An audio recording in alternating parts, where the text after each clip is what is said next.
To organize your literature review, explore different approaches. In the topical order approach, organize your literature review based on the themes or topics relevant to your research. This allows you to explore different aspects of your subject matter and analyze how they relate to each other. Consider organizing your literature review in chronological order, where you present research studies and findings in the order they were published. This approach provides a historical perspective on the development of knowledge in your field. In the problem cause solution order, structure your literature review by first discussing the problem or issue, followed by its underlying causes, and finally propose solutions or interventions. This approach helps to highlight the progression of research in addressing specific issues.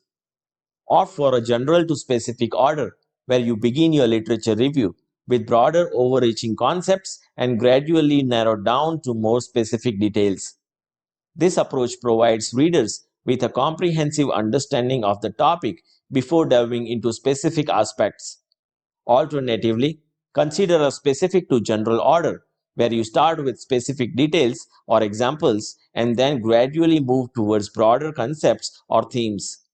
This approach can be effective for more building context before introducing broader discussions.